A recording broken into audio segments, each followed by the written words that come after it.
Hey everybody, it's Gypsy, and welcome to On the Edge of Appalachia. It just doesn't seem like I have been doing many videos this week. Sometimes I just need a break from doing that. I think I may have done a couple shorts or something. But anyways, look at my corn. It's supposed to be knee-high by the 4th of July. Today's July 2nd. And somebody my height, well, it's like at least waist high. So it's doing pretty good.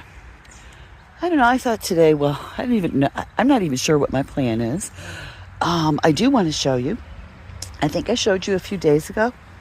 I planted some seeds in the greenhouse just for the hell of it. I know it's getting late in the year, but I figure why stop until it's, well, really too cold. So I planted, I planted some sunflower seeds here, and they are coming up nicely. I did some more cucumbers in here, and they're doing good. And then I have some honeydew. All but one have come up. So I thought that was pretty good. Okay, so this is my garden gate.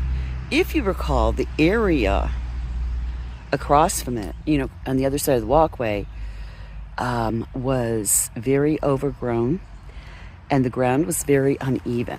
So I wanted to straighten that out. I pulled all the grass and weeds and I leveled it. Then I put in a stepping stone. And then I took my little tiny bitty seedlings and I planted them in here. We'll see what happens.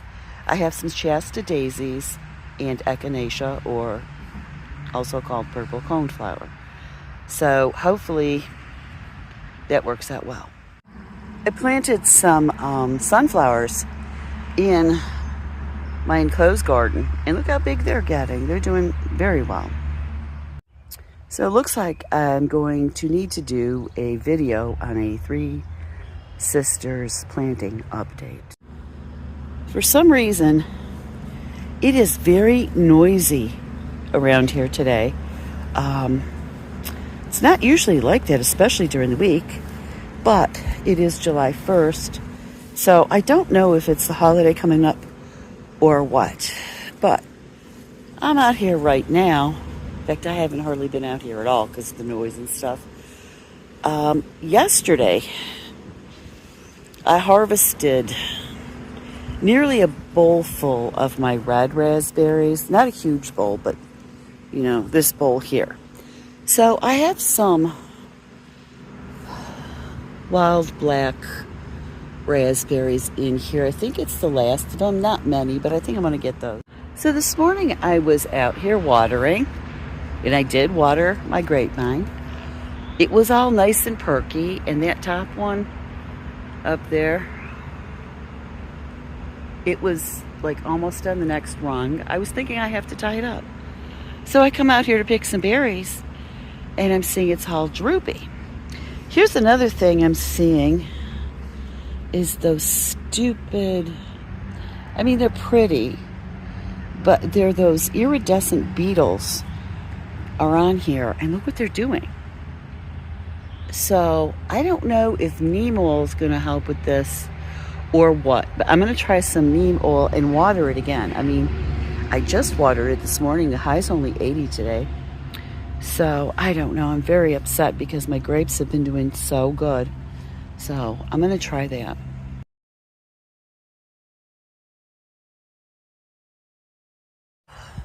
Okay, everybody. So, the Japanese beetle. I did a lot of research this afternoon. I also spoke with my two closest friends, who both happen to be gardeners.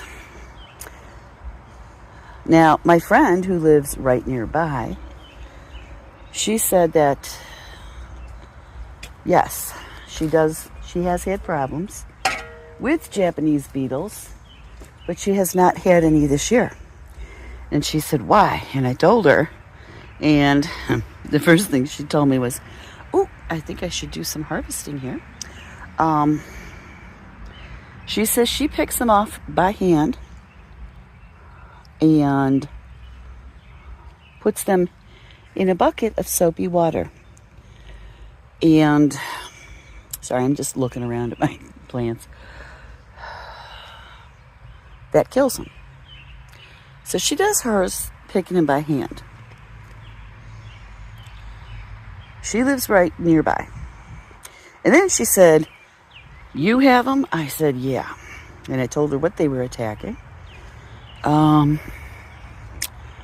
So she said, "I guess I better get out there and check my plants." I said, "Yeah, I think you should too." So I don't know what the results were. I am hoping she found none. So my other friend, she lives in North Carolina. And she says she has problems with them every year. She loves to grow roses and all kinds of beautiful flowers in her yard. Look what they did to my corn.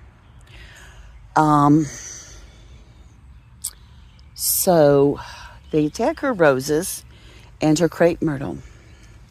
So what she does, what is it? Something on my, no, thought there was something on a pumpkin leaf. So what she does is she hand picks them off. She sets them on the ground and squashes them with her foot to give them a quick death. And she also uses Japanese beetle traps. I think my grapes looked really, really bad before, and so did my rhubarb. I have sprayed everything I could with neem oil this afternoon, and I think it may have worked because these have perked up. I mean, they were just like bleh, this afternoon. That is standing back up again. So something I did, I am going to take off the leaves they chewed through. But yet me getting the beetles off seemed to have helped. So that's good. You know, they've got all these holes in them. But I see a vast improvement from this afternoon. I mean, this morning they were perfect. They were beautiful. But, okay, so that's what my other friend, she picks them off by hand, squashes them. And then she puts out the Japanese beetle trap. So, tomorrow, I am going to get Japanese beetle trap. And I believe I got everything on this side that needed help, especially the rhubarb and the grapes. I guess the beetles love those too. I did see a couple pumpkin leaves, but they don't seem to like that too much. Although I do see one leaf there that looks like it has too many holes. Anyways, I did get a lot of my corn and squash sprayed with neem oil. So tomorrow, I am going to just walk through the corn and the squash. Oh, and the beans. Oh, have they been getting the beans? Pick anything off that I find, and I'm going to the store, and I'm going to get those traps. So I figure, I don't know, maybe over by the edge of the woods or by like where my bird, I don't know if you can see where my bird feeder is. Maybe around that area over there. I'm going to do that. And hopefully that solves the problem. So I had to go to the store. And I was thinking on the way back how I don't like to kill things. I don't.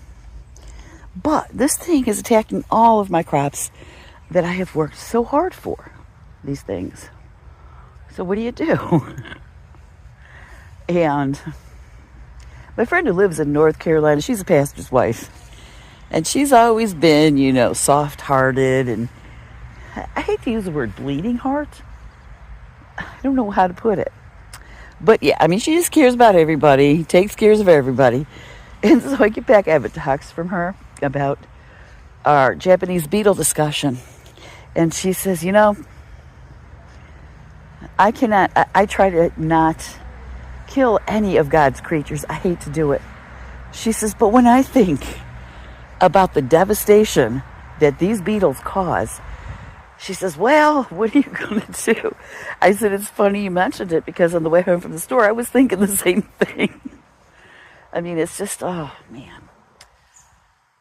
So, my day ended up being busier than I thought. So, I guess I'm going to leave you with that. Blessed be, and make it a joyful one.